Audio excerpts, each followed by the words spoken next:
Welcome, market participants, to another Three Things in Credit. I'm Van Hesser, Chief Strategist at KBRA. Each week, we bring you three things impacting credit markets that we think you should know about. This week brings, well, a new world order. It takes a lot to bump the pandemic and the Fed off the front page, but Putin has managed to do just that. All right, let's get started. This week, our three things are: 1. Russia. Representing less than 2% of the world's economy, it's an important part of a new world order. 2. Normalization and the risks to credit. We've written an extensive research piece of what that means. We'll give you the highlights. And 3. Falling cyclicals. It doesn't square up with macro views of economic growth prospects. We'll explore. All right, let's dig a bit deeper. Russia's invasion in credit. In our piece out this week, Normalization and the Risks to Credit, which we will speak to in a moment, one of the risk factors we highlighted was heightened geopolitical risk. Specifically, with regard to Russia and its designs on Ukraine, and possibly beyond, we noted that the range of scenarios was unusually broad, running the full gamut of economically disruptive outcomes. Now we have greater clarity on Putin's immediate goal, to demilitarize Ukraine and replace its leaders. But that only increases the likelihood of more negative tail events in the future. At a minimum, we expect the invasion will accelerate already prevalent economic headwinds of slowing growth and rising inflation, which will continue to lean on consumer, commercial, and investor confidence and risk-taking sentiment. And that, in turn, will ratchet up a bit more the likelihood of recession over the next 12 to 24 months as it climbs off of very low levels reached in 2021. Meanwhile, uncertainty has hardly gone away. What will the response be from the West? What impact will sanctions have on global and regional economies? What role will China assume? How has this changed central bank playbooks for tightening financial conditions? What is Putin's longer-term objective? And for context, Russia and Ukraine represent just 2% of the global economy. But Russia is the world's largest exporter of wheat and fertilizer, the second largest exporter of crude oil, and the third largest of coal. Sanctions are likely to disrupt those trade flows, exacerbating inflationary trends, and acting as a tax on consumption of key commodities. Importantly, ejecting Russia from the SWIFT international payment system was not part of the West's response, nor was crackdowns on Russian energy exports. As for central banks, the period of peak hawkishness may have passed, given the uncertainty now surrounding global demand.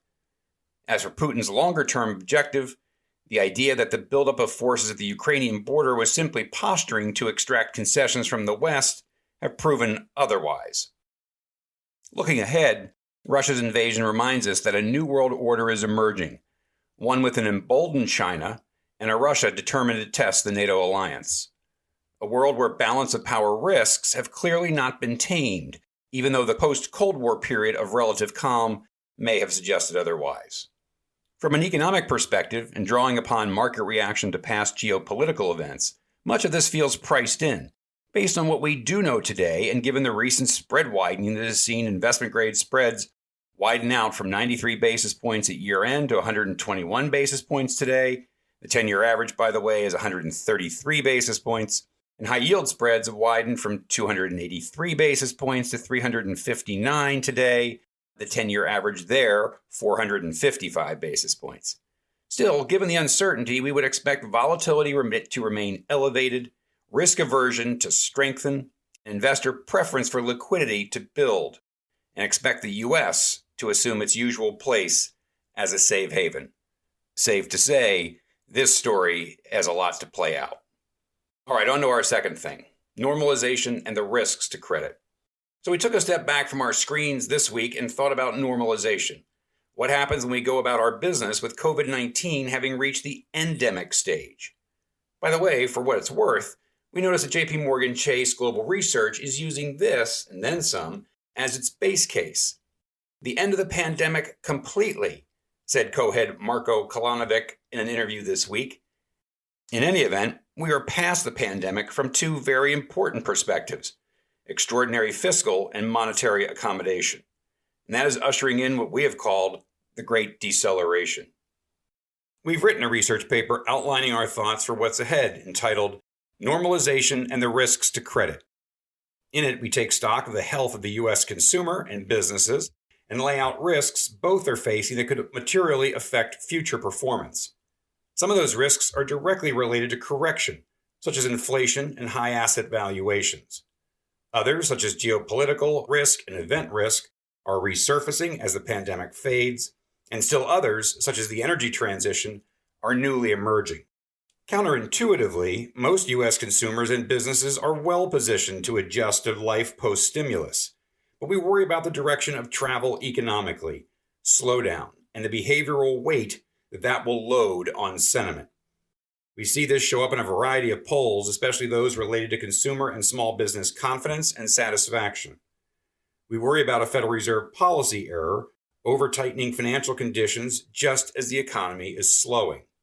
And ultimately, we see 2022 as a transition year from strong growth back to normal, from very low defaults back to normal. Expect plenty of volatility on that road back to normal. Now, you can download the piece for free off of our website, KBRA.com, pull it off of our front page, or search under Normalization. Let me know what you think. All right, on to our third thing. Watch out for falling cyclicals. Now, coming into 2022, it was hard to argue, though plenty did, that stocks were not fully valued, at least by historical standards. And so, as we sit here in correction territory, the bloom has clearly come off the rose in the face of slowing growth, rising geopolitical risks, and the prospect of Fed rate hikes. Given the long-duration nature of technology names, not to mention strong outperformance in recent years, it comes as no surprise that technology shares have led the sell-off. But within that broader sell-off, we found it a bit unusual that sectors that are dependable proxies for economic growth, home builders, autos, consumer discretionary, small caps, have all been underperforming of late. Since the beginning of the year, the S&P 500 is down 13%, but consumer discretionary names within the index are down 18%, while autos and home builders are down 26%.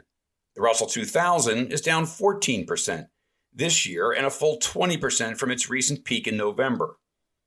And in credit, economically sensitive cohorts have not been immune to the risk-off move. Triple Bs have widened from 113 basis points at year-end to 143 basis points today, while double Bs have widened from 194 basis points to 267 basis points.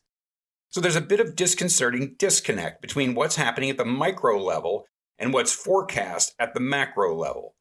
The Bloomberg consensus calls for 3.7% real GDP growth in 2022, double what the Fed thinks is the longer-term average growth rate. The growth rate for Q1 is 4.3%, according to the Bloomberg consensus. A real-time view of Q1 economic growth, however, is shaping up to be more consistent with what we're seeing in markets. The Atlanta Fed's GDP Now running estimate for the current quarter is 1.3%. And this is all before the Russian invasion, which is likely to amplify trends we see, including slowing growth, an energy shock, and inflationary pressures. So there you have it. 3 things in credit. 1, Russia. Representing less than 2% of the world's economy, its strong-arm tactics are an important part of a new world order. 2, normalization and the risks to credit. Our new research piece walks you through the Great Deceleration. And 3, falling cyclicals. Their recent underperformance doesn't square up with macro views of economic growth. Don't lose sight of this trend. As always, thanks for joining us. Don't forget to check in on KBRA.com for our latest piece on normalization and the risks to credit, along with all of our latest rating reports and research. See you all next week.